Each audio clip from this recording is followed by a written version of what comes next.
جب امام جو ہے وہ خطبہ ختم کر رہا ہو تو لوگ مسجد میں آ رہے ہوتے ہیں اور پھر بہت جلدی نکلنے کی ہوتی ہے. امام کے منبر پر بیٹھنے سے قبل مسجد میں آنے کا رجحان پیدا کرنا چاہیے. فرمایا گیا کہ جو شخص جمعۃ المبارک میں سب سے پہلے آتا ہے اس کو ایک اونٹ ذبح کرنے کا ثواب نصیب ہوتا ہے. جو اس کے بعد آتا ہے اس کو ایک گائے ذبح کرنے کا، پھر ایک بکری، اور جب امام منبر پہ بیٹھ جاتا ہے پھر رفع الکلام کلمے اٹھا لی جاتی ہیں. پھر اس کے بعد عام جو ثواب ہے وہی مرتب ہوتا ہے. وہ جو خاص ثواب ہے اولیت کا وہ پھر اٹھا لیا جاتا ہے. اس لیے کوشش کریں. میں سمجھتا ہوں اس میں ہمارے خطباء کا بھی بہت قصور ہے کہ بعض کا ممبر سے کوئی مربوط گفتگو نہیں ملے گی، کوئی منظم کلام نصیب نہیں ہوگا اور کوئی با مقصد بات لوگوں تک نہیں پہنچائی جائے گی تو لوگوں کی دلچسپی نہیں ہوگی، لوگ پھر دیر سے آئیں گے. ایک تو یہ بات بھی ہے، لیکن دوسری بات یہ ہے کہ ہمارے ہاں عمومی طور پہ اجتماعی رویہ یہ ہے کہ مسجد میں دیر سے جانے کا فیشن. تو اس فیشن پہ نہ چلے، بلکہ امام اور خطیب کے منبر پر بیٹھنے سے قبل جتنا وقت گزرے گا آ کے بیٹھ کے تلاوت کرتے رہیں، ذکر و فکر میں مشغول رہیں. جتنی دیر آپ کو انتظار کرنا پڑے یہ آپ کے لیے خیر و برکت کا ذریعہ ہے.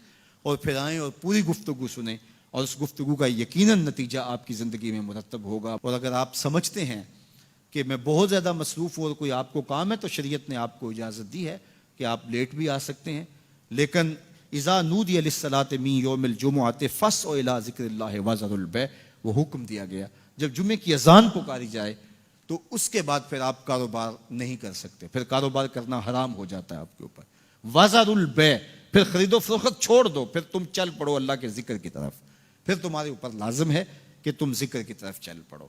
تو اس لیے اس سہولت سے ہمیں فائدہ حاصل کرنا چاہیے کہ اگر ہم خطبہ پہلا چھوڑتے ہیں اور دوسری اذان یہ اذان ہے جس کے بعد کاروبار کرنا حرام ہے، اذان ثانی ہے، یہ سہولت کے لیے پہلا وقت اجمیوں کے لیے ہے تاکہ جو ہے وہ اردو میں یا اپنی زبان میں اجمی زبان میں بھی کچھ کلام سن سکیں. تو اس لیے ہمیں یہ سہولت دی گئی ہے، وہ بہت ضروری کام ہو. تو دین سیکھنے کا یہ کتنا خوبصورت موقع ہے. ہر جمعے آپ کو کسی نہ کسی موضوع پہ ایک خطیب لیکچر دیتا ہے، بات سناتا ہے، اور ایک موضوع پر مختلف احادیث قرآنی آیات کو پڑھ کے مطالعہ کر کے نتیجہ نکال کے آدھے گھنٹے میں پونے گھنٹے میں آپ تک ایک پورا میسج ڈلیور کرتا ہے.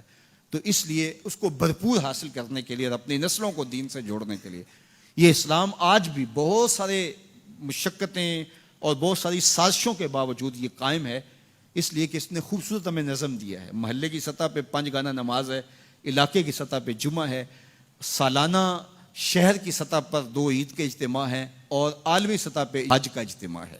تو یہ ایک نظم ہے جو ہمیں دیا گیا اور یہ ہمیں جوڑے رکھتا ہے اور یہ ہماری وحدت کی علامت ہے. اللہ تعالی ہمیں 5 گانا نماز کی توفیق عطا فرمائے اور اہتمام کے ساتھ نماز جمعہ کی توفیق عطا. ایک حدیث میں آتا ہے جس نے 3 جمعے بغیر کسی عذر کے ترک کر دیے اس کے دل پر نفاق کی مہر لگا دی جاتی ہے. اللہ ہمیں محفوظ فرمائے. وآخر دعوانا